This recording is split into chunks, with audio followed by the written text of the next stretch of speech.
I wouldn't even visceral lick reaction. them. Don't lick the cane toads, kids.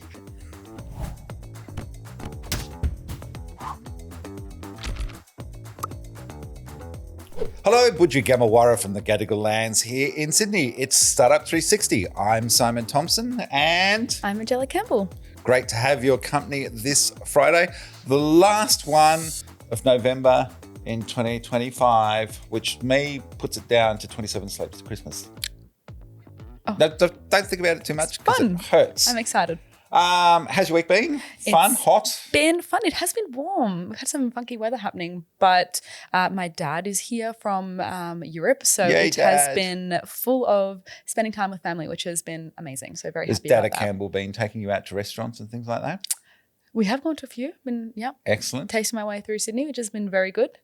That sounds like fun. How's your week? It's been busy, I have to say. We've got some pretty exciting projects coming up. We are thinking about what we're going to do for 2026, both on Smart Company, our sister publication, on Startup Daily, on Business Builders, and of course, Flying Solo, our platform for solo entrepreneurs.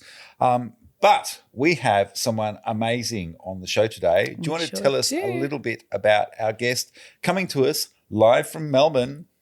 Absolutely. We're going to be joined with Dave McManus, who is the founder of Lightning Ventures. He has such a incredible life and story. I feel like he's got his hands in so many different pots and lots of different varied experiences. So I'm really excited to talk about things like seaweed and Silicon Valley. Yeah, because he took off there as a young chap wanting to sort of basically become a startup founder. Absolutely. And it wasn't that he was a startup founder going to Silicon Valley. It's like he went there to do it. I think that's such a cool thing. And it's kind of like going to the Super Bowl to learn how to play footy. Yeah. That's one way to do it. You just got to dive in. That's the kind of guy in. he is. Absolutely. So very interesting story. Very, very a big supporter of a lot of startups as well with what he's doing now with Lightning Ventures. So really keen to pick his brain and dig into it. Worked with dozens of startups and built some amazing things along the way. Big believer in LLMs and AI, which leads me to the big news this week. Yeah. Macquarie Dictionary, AI slop is word of the year. And vibe coding is the word of the year for the Collins Dictionary. So AI is even at the front of, our most esteemed dictionaries and front of mind. Yeah, it's been a big topic. I guess it's on everyone's mind. Do you have a favourite AI slop moment from 2025? My whole ChatGPT record and conversations. No, it's kind of funny. I feel like Not Shrimp Jesus. No, which one? Not Shrimp Jesus. Shrimp Jesus. Oh, I didn't get that one. Oh my God, you missed out on Shrimp Jesus. I did. Where have you I have been? to Google that. Okay.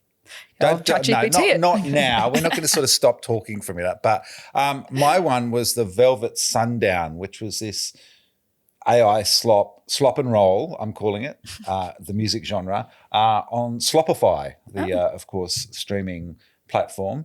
And it was a big issue this year. There was a whole lot of fake AI bands playing fake AI music. And these guys were one of them, four boys all looking sort of very California and everything. The whole thing was made up, which just shits me. Yeah, this real fake going back to creative theft, which is a debate that continues on. But it's been a big week for the ASX, I have to say. Yeah, I was excited to see couple of listings. Of course, friend of the show, he's been on here before. Nick Lizette from Black Pearl Group in New Zealand. Great episode. Is now dual listed in Australia. And he was talking about that on the show about what he was doing, and it's great to see that he's done it. And it's happened. Congrats. He raised $15 million along the way. Got some pretty impressive people in there like Wilson Asset Management and Elliston Capital. And now he's up and away on the ASX. Not the only one, Sam Elsom from Tasmania, the seaweed guy who's dealing with, they're burps, actually, but let's call them cow farts because it's funnier. Doing a pill that sort of reduces cow farts and therefore emissions reductions. He's listed on the ASX this week as well. So well done to him. And then, of course, the flip side of that is a startup from many years ago that used to be on the ASX, GetSwift. You may remember that was quite a remarkable story because it ended up with the whole company imploding. They took off to Canada and listed there. They went into a court case here in Australia where Justice Michael Lee described them as the unacceptable face of the startup ecosystem. He was pretty damning in a decision a couple of years ago. But they went to they relisted on the British Columbia exchange back in, I think, 2021. And last week, the British Columbian authorities and the exchange over there caught up with them, and they had a panel hearing in which they declared that they are banned for life from being directors or being involved in companies in British Columbia. Now, that rolls out over most of Canada as well, jurisdictionally. Others sort of say, okay, if you do it there, we're going to back you on that decision. A really interesting one for John McDonald, former AFL player, and Bain Hunter, who are in the US and have never been to Canada anyway. And you may remember Joel popped up in July, I think it was, as kind of like a redemption story and offering advice to founders. I went through all of his stuff in writing this story up this week. All of that's disappeared from YouTube. It's all been locked down and private nowadays. So a bit of a one. Another company that's been very interesting this week is Kiki, because, of course, as we talked about last week, they relocated to London after copping a $224,000 fine in New York when the authorities said they operated illegally. Well, they settled. They weren't fined, but they settled for $224,000. Went off to start again in London. They've been going since July, and as Tegan Jones at Smart Company revealed last Friday, just before we went to air, they've generated $18,500 in revenue over roughly 15 weeks or so. So interesting, challenging times for them. They say they're growing faster than they did in Sydney, which they shut down, or in New York, which of course shut down twice. And now they're going to make it big in London. It will be interesting to see how it all pans out. I did borrow that story. It's a bit like sort of stealing from your siblings' wardrobe, really. But I published Tegan's story on startupdaily.net, or you can read it on smartcompany.com.au as well. The other big one that caught my eye this week, and I have to give credit to Bronwyn Clune at Capital Brief, Blackbird held its annual Investor Day. Seems a couple of the LPs were immediately on the phone to her because she got all the juicy goss. And they were pumping up the tyres of Airwallex, which they invested $60 million in earlier this year. So they're very excited about Airwallex, but the other side of the coin was that they have written down the valuations on a couple of businesses. One was Safety Culture, the workplace safety app, and as well as that, Culture Amp, which we reported a week or two ago, had shed 6% of its workforce, about 60 jobs. Both of those took a down round. Of course, they also invested in Kiki along the way. Didn't get a mention. I tried to find out, but as far as I know, Kiki wasn't mentioned in dispatches at the Investor Day. Halter was, the New Zealand smart cow collar, got a shout out. But it seems that they're very bullish on what's happening at Airwallex. And I think Rick Baker said to everyone that they think that it could double revenue from where it is at the moment at $1.5 billion to $3 billion in a year or two. So impressive growth if that's the case. And of course, like Canva, which is they're pretty convinced is going to go for an IPO in the second half of 2026. Airwallex is considering the same thing about the same time. So that will all be interesting to see. So a lot happening. I think everyone's just trying to get a few raises in before Christmas. Before the ski trips. And everyone's trying to cross things off the list. Oh, ski trip will be nice. I'm just happy going to the beach. Well, that's where the investors go at Christmas. Yes. They say. With all of their returns from exits. As they should. Spending it on Krug and caviar. As they should. And skiing. As they've earned it. They've absolutely earned it. But shall we get Dave in and start talking about vibe coding? Because I think that's going to be a cracking conversation. Vibe coding, no coding. Let's talk about code coding. Code coding. Weeding, visual programming. all of those things. We'll be right back to talk with Dave McManus from Lightning Ventures in just a moment. Don't go away. Welcome back to Startup 360. We are joined with Dave McManus, founder of Lightning Ventures. Welcome, David. Great to be here. all the way from deepest, darkest Melbourne. So thanks to the power of the internet. Something you know a little bit about. Tell us the Dave McManus story. Yeah, so grew up in Melbourne. Started getting interested in startups in probably 2015. And what a lot of Steve Jobs videos and Elon Musk videos on YouTube, as a lot of people do. And then decided to move to Silicon Valley in 2016.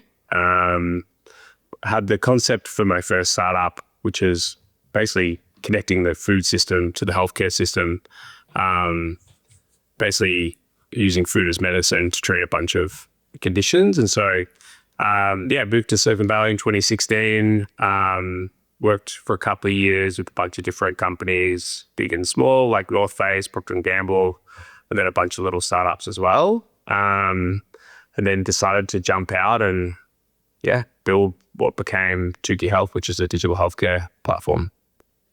So most people sort of take off to San Francisco and California because they just want the edibles. It's kind of a pretty brave move to sort of go, I'm going to be a startup founder in, the startup founder capital of the universe, but also a highly competitive one.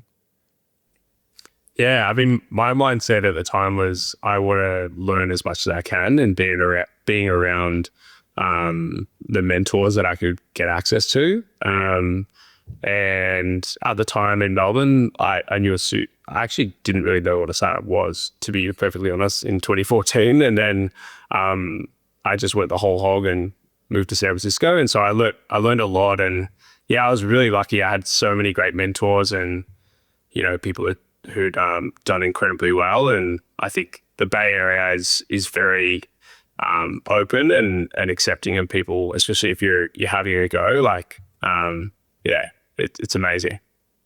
That is good. I feel like there's been a lot of talk in the recent, or I guess at least on LinkedIn, if people are on there like I am, probably a little bit too much. But some people have been talking a lot about the difference, obviously, between Australian culture and the US culture, and particularly the difference between working in Sydney versus San Francisco. What has been the biggest differences that you saw between the two? Or not Sydney, obviously, but Melbourne and Australia? I think they've got an advantage by San Francisco is 7 miles by 7 miles. So it's such a small area and you've got so many successful people. And so the personal life and the business life kind of intertwine. And so you could be at a house party, having a chat with someone. And this actually happened to me in the kitchen at a house party saying, oh, what do you do? And they're like, oh, I work in tech. And I'm like, oh, cool.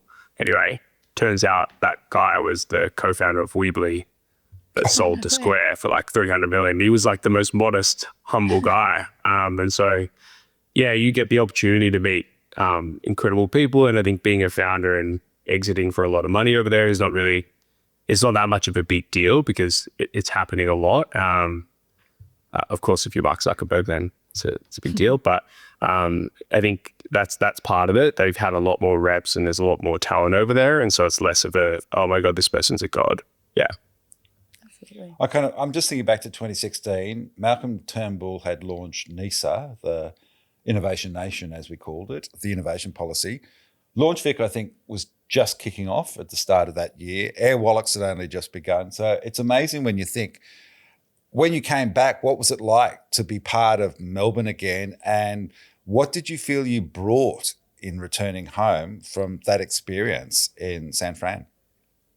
Yeah, well, that was the biggest part for me. I started to watch what was happening. Obviously, Mr. Yum and obviously Canada and all of those companies doing incredibly well, and Mindset Health, who are friends of mine, and so I think coming back, I don't know. I probably worked with about 100 different startups in my time, and obviously starting my own company. But I think having a mindset to think big, I think it's obviously a bit of a luxury because there's so much money in Silicon Valley.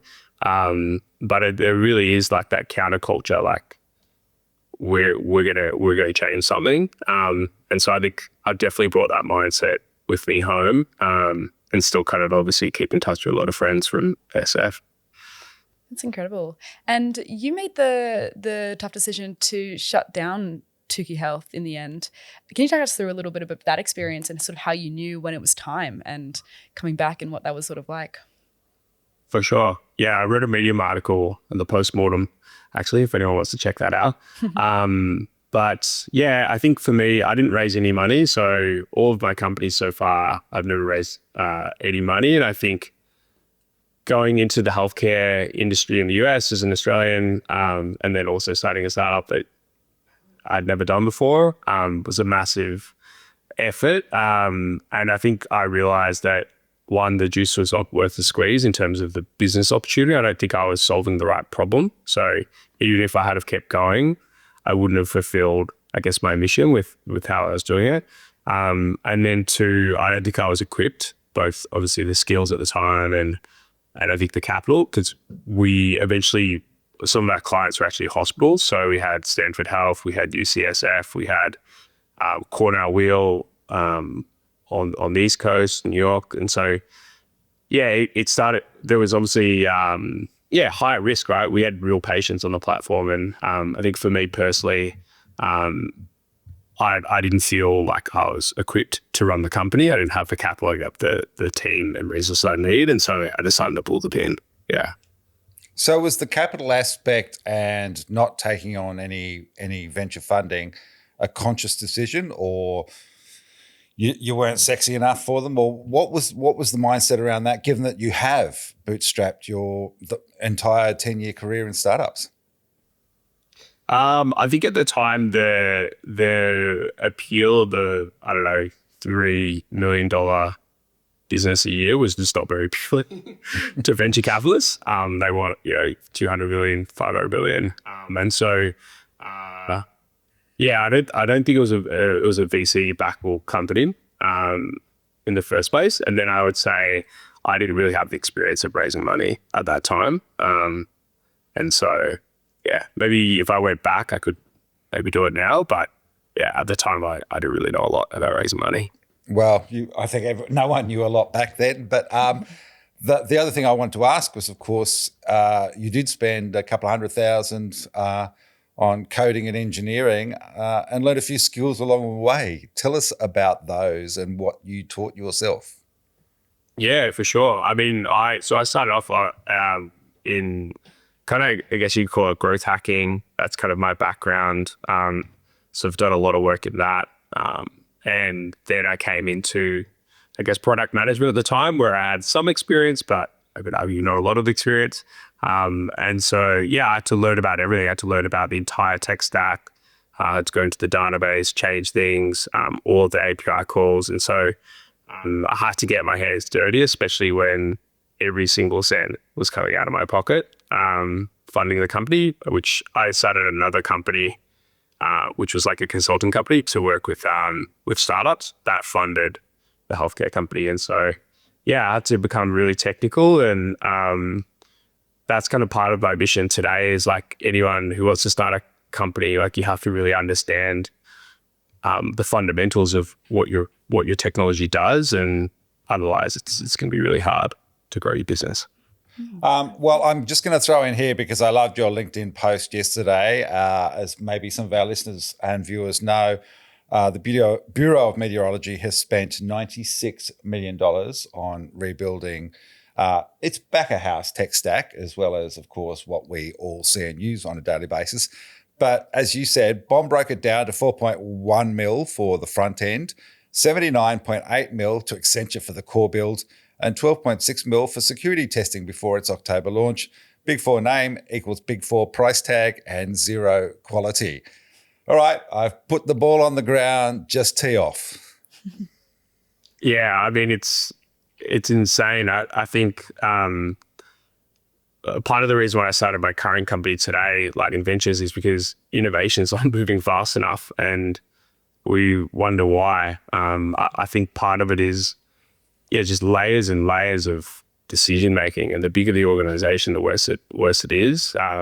Throwing consultants where their objective is to bill more hours, like their objective is not to ship great product, and so that coupled together equals the perfect storm. And I think all of the new technology stack that's coming out, obviously AI, code gen, visual programming tools like Bubble, it's reducing the work that you need to do in terms of DevOps, which means you can focus more on building an actual product that actually solves a real problem, and there's less bullshit involved.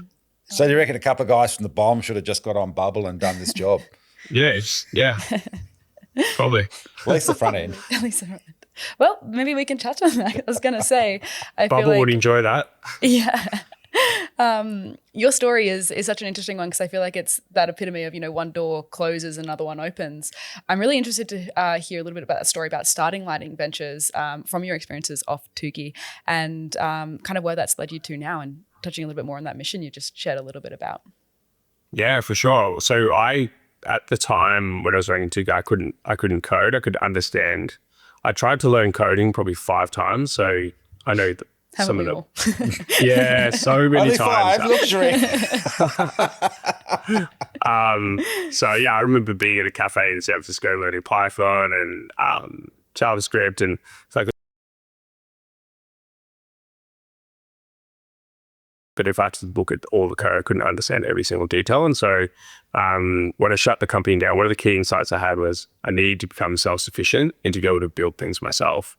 And after finishing that, I went on a bit of a rampage learning-wise. And one of the tools that I found was Bubble. I found a lot of other tools like Glide and stuff like that. And yeah, I just started building my own apps. And it was, I think one of the biggest unlocks for me was that visual programming is in a format that I can understand, whereas syntax, I just can't learn it. And so different people learn in different ways. And so, yeah, I found that, and I just basically want to make it as easy as possible for anyone who has a problem they want to solve and they have deep domain expertise to be able to build the technology they need. Because I feel like the next wave of innovation is coming from non-technical founders. And I'm incredibly excited about that.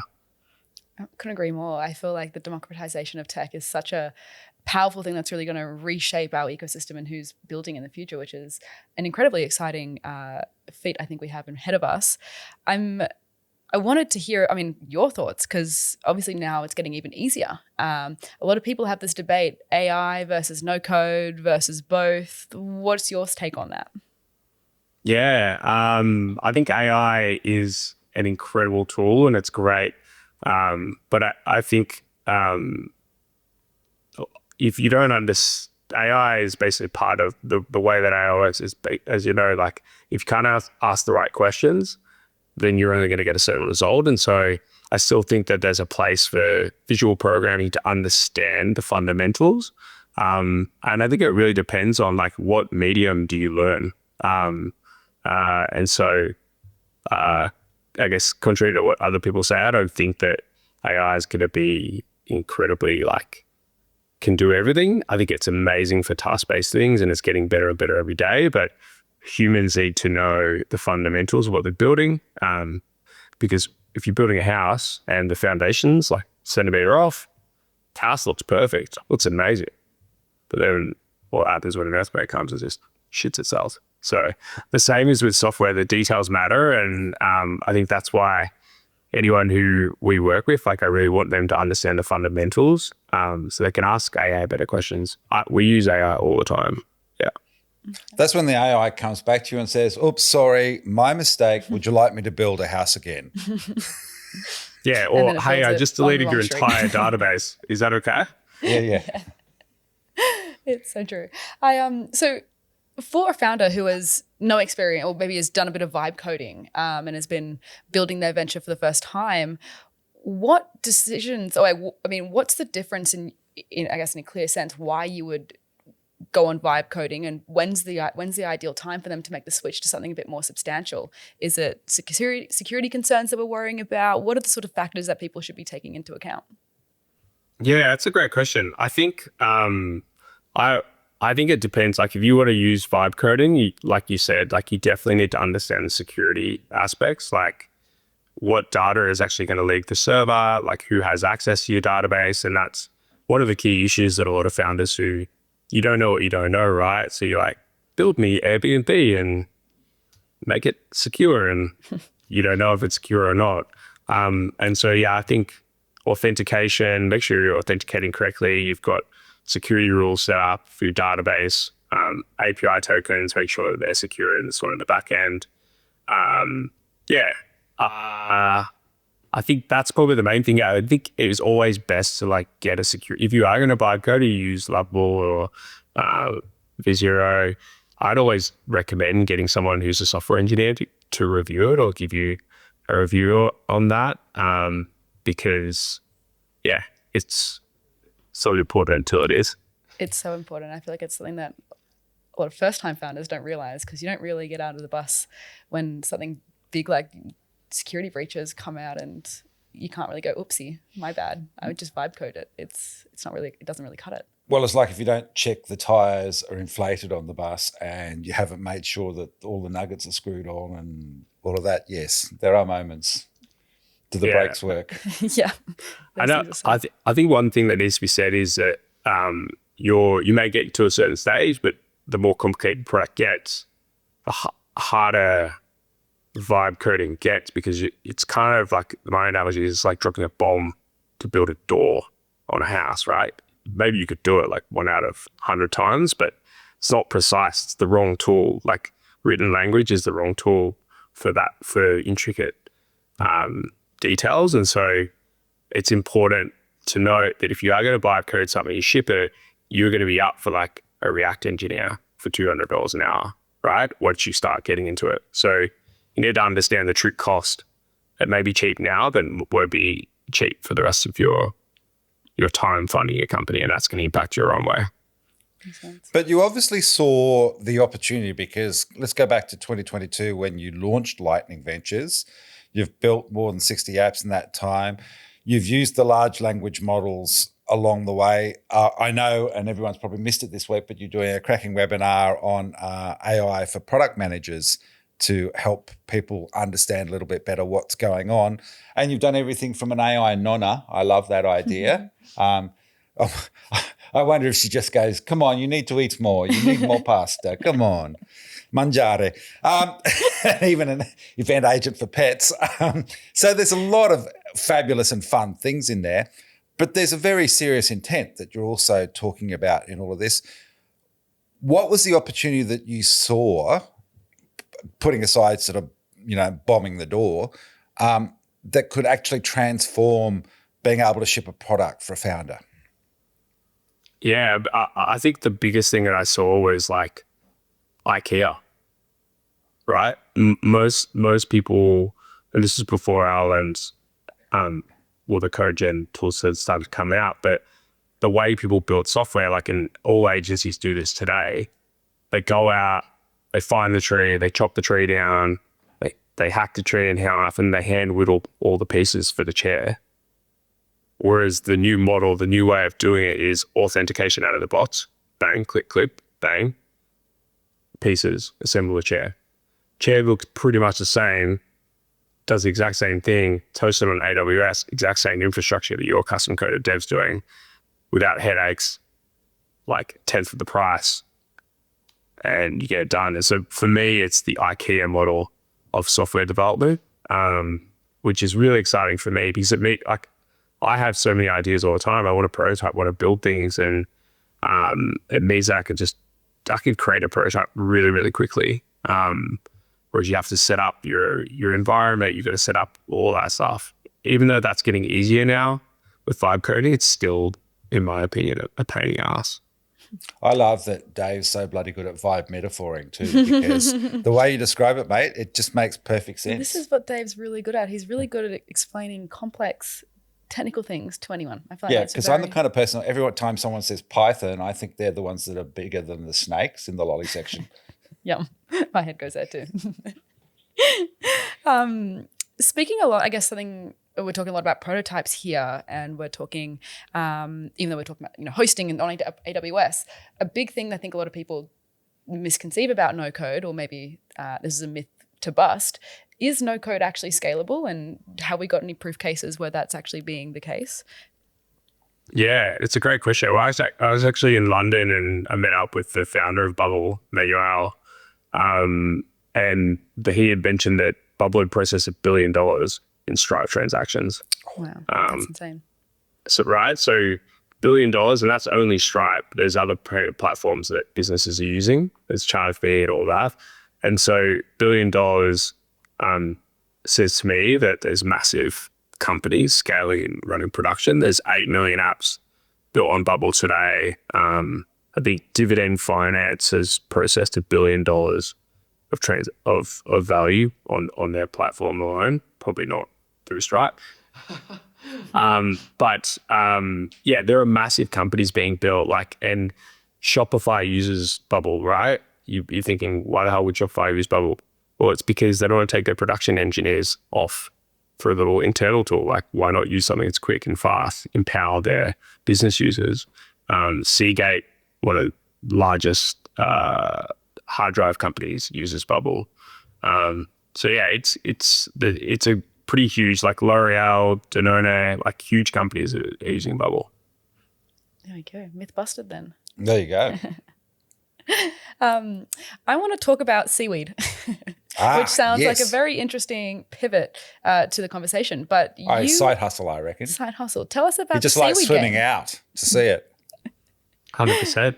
Yeah. My brother and I, when we were in California, we grew up diving, like spearfishing and surfing. And when we were in California, we met a lot of people who were starting to do it, seaweed farming. And I don't know, just got super excited about it. And just thought, well, wouldn't that be super cool to have your own seaweed farm? And I don't know. I don't really think things through. Wasn't it your brother said, hey, Dave, should we grow some weed? And you just misinterpreted. Oh, maybe he did say that. But what are we talking here? Are we Asparagopsis? Because, of course, I know this week Sea Forest, the Tasmanian company, which is growing this for methane reduction in livestock, has listed on the ASX. But then there's wakame, there's kombu, there's so many fantastic seaweeds. And, of course, everyone who eats sushi knows nori. Mm. Yeah. So we have a permit to wild harvest wakame, as it's an invasive species. So we wild harvest. So we've got divers that go out and wild harvest. And then we grow giant kelp and also golden kelp, which are all both endemic to Victoria.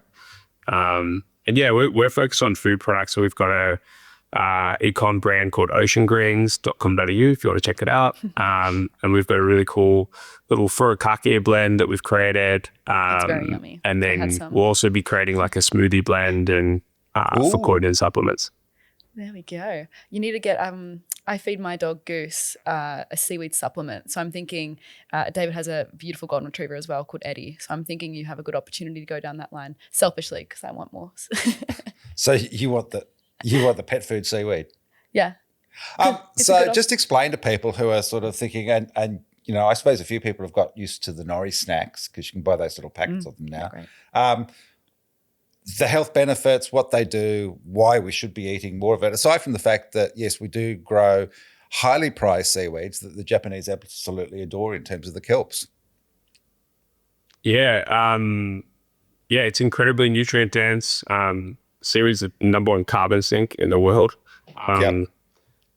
20 times faster than trees, carbon sequestration, and there's shitloads of ocean. So, there's a lot of opportunity.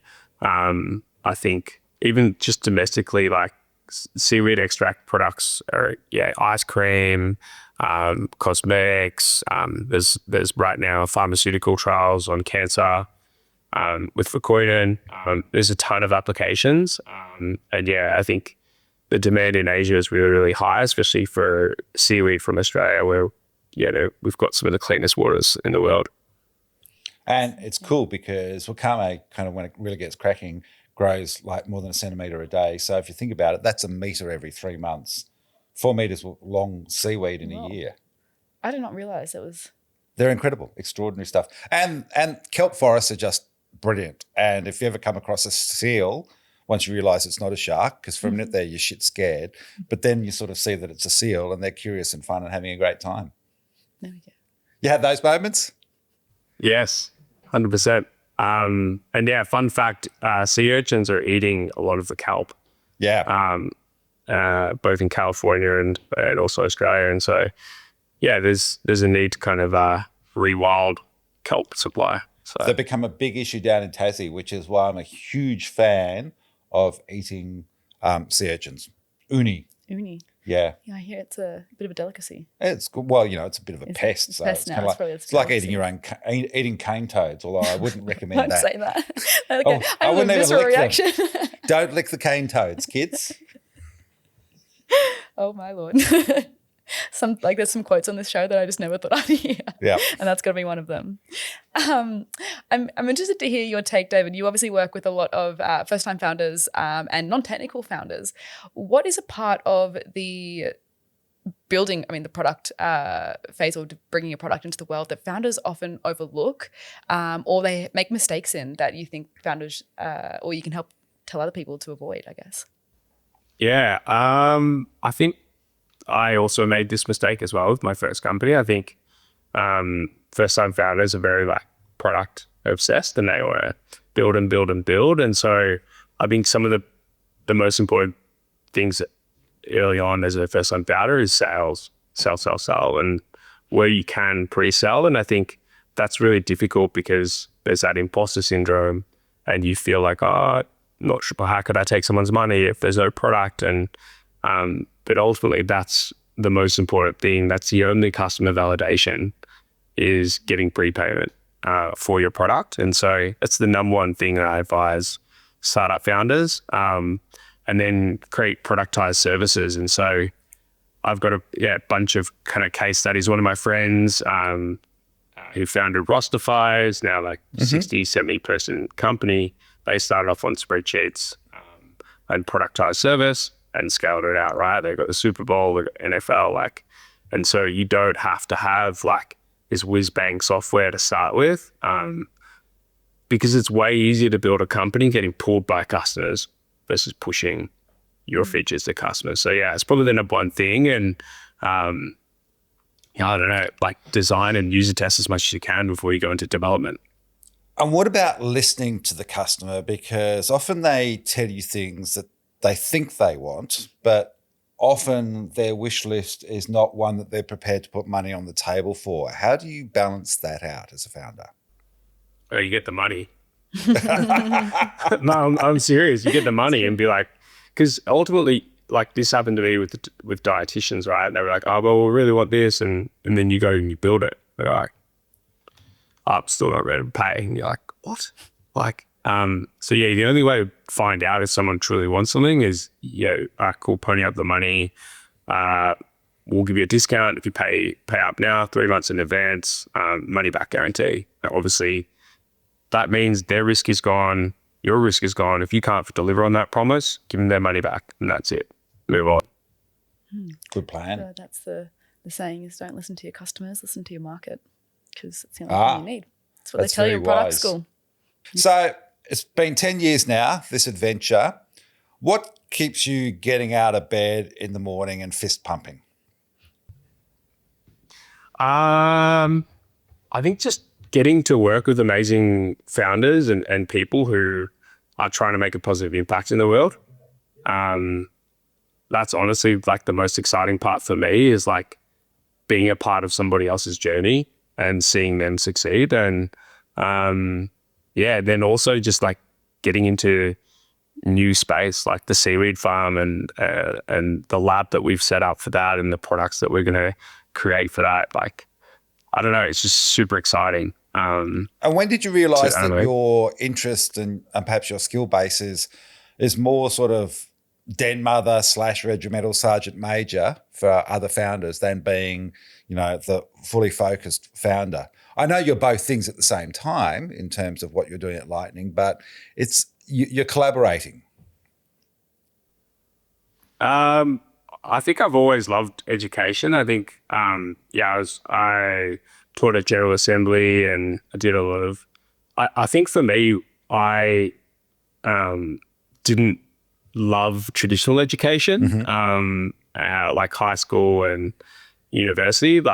It didn't really make a lot of sense to me. And so that's why I'm kind of really passionate about helping people who might not have gone down the traditional path and given them the skills that they need. Because I think like starting a company, the skill sets you need, they don't teach you any order. They don't really teach you that in school. They don't teach that in university. And a lot of it is about kind of building yourself. Like a lot of the things that you have to learn are psychological, like getting over your fear of selling and your imposter syndrome. Good call. Oh my God, what's my brain? I had a question. I've forgotten it again. I was going to say, so for any founders who are wanting to get out there and start their product, tell us about how Lightning Ventures is different to the other sort of people out there. Yeah.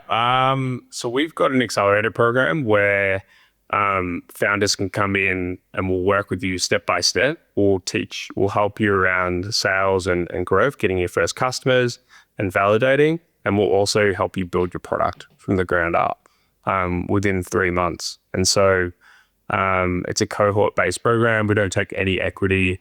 And we're really there to like help founders develop and also network with other founders. And obviously we do work with like larger, like further along startups, helping them kind of accelerate their growth. And we do work with larger companies as well every now and then. Do you have a favorite project?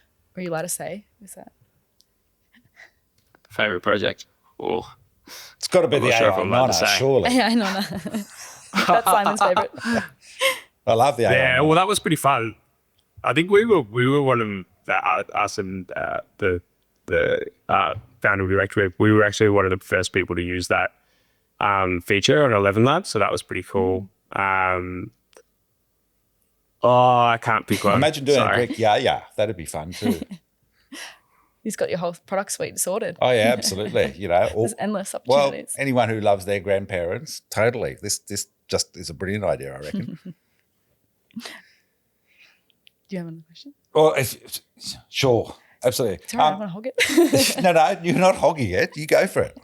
No, you go. I'm good. I'm just here to crack jokes. Remember, you ask the intelligent questions that provide insight for our founders.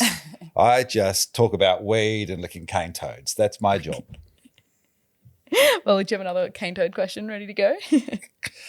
Now, look, tell me, what do you do for fun? You sounds like you're a pretty busy bloody bloke. So how on earth do you de-stress, get it out of your system, reset and refocus? Yeah, good question. Surfing,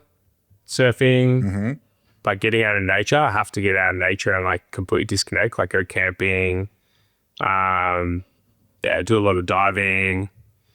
I don't know, just having adventures, I guess. It's completely away from the computer. I like surfing because nobody can get to be there and I don't get any notifications, so that's good. So you're not wearing your Apple Watch? Nah, no way. I'm never getting one of those. Those are the main things. I think like fitness as well, like working out. And tell me, what's the moment when you're diving, what's the thing that you spot that just makes you go, oh yeah, because I know, and I snorkel a lot around the Mornington and that area and just absolutely love it. And there's a very brief abalone season down there over Christmas, which is also great. But leafy sea dragons is the moment where I just, they are so amazing. And I just follow them around. And it's the blokes of the leafy sea dragons who look after the kids. So they're very paternal. They get the job of raising the family, which is kind of interesting, but they're amazing. What is it that you love spotting and just going, how fantastic, how lucky am I? Yeah, I think woody sea dragons or leafy sea dragons are really cool. I don't know, I really like seeing octopus. I think they're pretty cool, pretty interesting. Pretty smart too. They could vibe code, I reckon. They could. Yep. Yeah. They could do 8 vibe codes all at once. They could. There's no... They're going to have 8 times the output. It's great. So what did the girl octopus say to the boy octopus? Tell me. Can I hold your hand? Hand. That's a great dad joke. Thank you. I don't even know what to say to that. I love it though. I kept it clean. You should be You did. grateful. It's a great one. I can't wait to tell that one to someone else. I'm Yep. gonna steal that one. It works really well with 5-year-olds. So it's almost at granddad level for me. That's right up there. That's good. I actually, speaking a little bit about taking breaks between or balancing the work-life load, you've spoken a little bit about this idea of, or like psychological runway and knowing when you're running low and when to kind of step back. What tools are you using to sort of manage your psychological runway, and how can sort of founders implement that as well? Yeah, for sure. I want to give a shout out to Ned Dwyer, who coined that term. Was a friend from SF and also an Aussie from Melbourne. Great founder. I think, I got an Aura ring, so I use that. It tells me when I'm getting super stressed out, I'm not having enough time to myself. I think my calendar is definitely something that I check like a lot. And when I'm starting to get too overloaded, I know that I need to start delegating more and heading off to team members. That's a good one. I'm not like 100%. I haven't completely nailed this yet. But yeah, I think when I'm not doing enough fun stuff and adventurous stuff during the week, like I know that there's something's out of balance. Like I need to recalibrate. So in that moment, how do you discipline yourself so that, because we all get into that habit of start early and suddenly it's 9 o'clock at night, but I can get just one more thing done. How do you sort of break that cycle so that you stop and give yourself permission to do that? Yeah, well, I'm not the best person to give advice on this, I'm but glad you were asking I think I couldn't answer that. Yeah, I mean, I think what I've learned for myself is like forcing things into my calendar that are like non-negotiables, and like work then moves around there. So I have the big rocks of things I really want to do, like work out. I have to work out this morning. Got to do this. Want to surf tomorrow. Like I'm going to shift these meetings around. And I put it in as a board meeting, so no one knows. It's not movable. I heard that Google is kind of going to ruin that for us. You know, the block out time for a meeting, they're going to sort of make you disclose more detail of what it is so that your boss knows that you're not just having meetings. Interesting. Yeah. Don't do it. Good. Google, you're listening. Maybe line. Don't do it. Trust. Yeah, but I think just jamming things in my calendar and then making work fit around that is probably definitely a way for me. Like, because otherwise I could work. I love what I do, but the downside of that is, there's endless amounts of things because the job's never over. Like the mission is always expanding, and so it's important to really block time out and do the things that keep you sane and healthy. And I'm just going to give a quick plug for Startup Daily Smart Company, because I know David Adams earlier this month did a great interview with Ned Dwyer after he'd raised 20 mil for his latest startup, Great Question. Just talking about life over there, where he's been, I think, for what? He went a couple of years before you, so it must be more than a decade he's been based in the Valley. Yeah, I met Ned in a cafe. We were both co-working in the mission, and I heard his accent. I was like, oh, where are you from? And we just kicked off, and he was such a great mentor to me early on.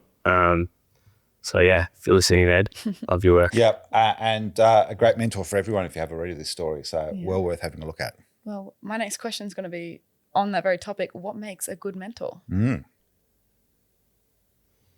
Ooh, great question. I think someone with lived experience is really important, because that person with lived experience can have empathy. I think that's really, really important. And I think a lot of people, especially startup founders, you're getting hundreds of opinions from your friends, your family. Like everyone's got a freaking opinion. But who do you listen to? You got to be really careful about who you listen to. Yeah, exactly. That's who you should be listening to. Your pastor. But founders who really, really made it and they don't have anything to prove, they've got incredible empathy, and they give you like advice as an equal. They don't give you advice like, I'm your mentor, I'm going to like fix you. And I guess a key example of that, like one of the mentors I had, like he sold his company for like 800 mil US, massive exit. Crazy money. And he would say to me, like, these are just some of the things that I did that worked for me. Like, but obviously it could be different for you. And he just offered me that advice. And I remember that and just thinking, holy shit, like, what an incredible guy. And that, yeah, I think that's really important. Because I've also had other people give me advice and they'd never started a company. They'd never done anything. Like, you should be doing this, you should be doing that. It's like, okay, cool. You're working sales at Microsoft. Like, Monday's great. experts. Yeah. Yeah, no offense to anyone who works in sales at Yeah. Microsoft. It's kind of like trying to teach the kangaroos back line what they should be doing, I suppose. Yeah. There's a time and place Yeah. for everything. So yeah, lived experience and empathy, I think, make a really good mentor. Yeah, so no point in reading a famous 22-year-old's ghostwritten autobiography is the advice there, I would say. Just finally, it is the end of the month and December starts, which is a little bit scary that we've managed to rip through 2025 already. But what are the plans for Christmas, Dave? What are you going to do? What do you look forward to? Are you gathering with people? What's the day going to be like on December 25? Or are you just going to be vibe coding all Great day? question. AI Santa. Yeah, exactly. No, I've got 2 little nephews, so we're spending it with them and my family. Hopefully go surfing for Christmas lunch. I'm blocking out your diary now, mate. He's already got a board meeting that day. I will. No meetings on that. No meetings that day. But yeah, probably just be taking it easy. Spend a bit of time down the Great Ocean Road and yeah, just relax, switch off, read some books, ride a bit. Get down there before it goes cray-cray on Boxing Day, because after that, the traffic queues are long, but it is such a beautiful part of the world. Dave McManus, thank you so much for joining us on Startup 360 from Lightning Ventures. Great to have your insights, both from here and the other side of the Pacific. And we wish you all the best for 2026 and have a wonderful Christmas break. Block your diary out for at least a week now, mate. The Ashes are coming up on Boxing Day, so some time on the couch, I reckon, watching, hopefully, the Australians rip through the Pommy batting lineup again would be great. Love it. Thanks so much. Appreciate it. Cheers. Well, one show to go before we wrap for 2025. How's your year finishing up? Gosh, it feels, I just can't believe that it's the end of the year. Sorry, that took me so long. I'm just thinking about all the things I have to do before the end of the year. No, Yeah, but I just freaked you out for a second, didn't I? A long list just kept going. And I know you're also working with Dave on Yes. some of the plans for Fishies, which Absolutely. is great. Very, very exciting. So you have to give him some time off. Don't sort of on December 23 go, mate, I'll need this by the end of the year, okay? Don't you worry. We've got we're running a tight ship here, so it's pretty good. But one thing I am very excited about is we've got our Ascent project launching, which you're of course very much across. That's happening next week. But remind our listeners. Yes, so the Ascent project is Fishburner's flagship impact initiative, and we work with, it focuses on helping create better outcomes for all the incredible women-led businesses who are changing the world with what they're doing. The goal is to bring better visibility to those businesses and helping connect them with more sources of capital. So we have a very, very exciting thing coming out. Startup Daily, or the private media team are of course part of that as well. But we're bringing back all the major players to create something very exciting and really help move the needle. So that's all going to come to light next week on the 3rd of December. So yes, and then we're going to take a tickets. deep dive into it on our final show of the year, I think. I think so. Maybe I'll put you under the microscope once again. Well, I'm very happy to talk about this topic. It's a very important one. So yeah, I think we've got lots to celebrate in 2026. What about for you? Oh, look, no, it's still a week from getting the Christmas tree. That'll be on the 5th of December, I think. But I've got to do a few things to sort out this weekend and go and see my dad, and our daughter's home, which is exciting, and probably just a bit of pottery. Oh, the chutney, the Christmas chutney. Oh, can't forget that. So Sal is getting into making that. So if you're a really good girl, I'll check the list. Check it you may twice. get a jar of the stone fruit chutney, which is just amazing. Well, I have to be extra good. And So we I haven't definitely want some yeah, of that. we haven't done the cakes either. The Belinda Jeffrey last minute Christmas cake is always great. We do a ton of those We do Christmas and cakes sell in them my for house charity, too. which is fun. Oh, how good. Well, busy So in it the might kitchen. be a bakey weekend. Yeah, fun. Yeah. Weekend well spent, I think. But that is all we have time for this week on Startup 360. We hope you enjoyed our chat with Dave McManus. This, of course, is a private media production, produced, edited, and a million and one things. Thank you so much, Matt Jackson. We really appreciate your support every week. Thanks also to Ella Walsh, to James Vass, and the private media team for their help. Don't forget to subscribe on Apple, Spotify, or YouTube so you know when every episode comes out every Friday. And of course, startupdaily.net, all free. So find out all about Ascent next week on startupdaily.net. Have a great weekend, everyone. We'll see you next Friday for our final show of 2025. Bye for now.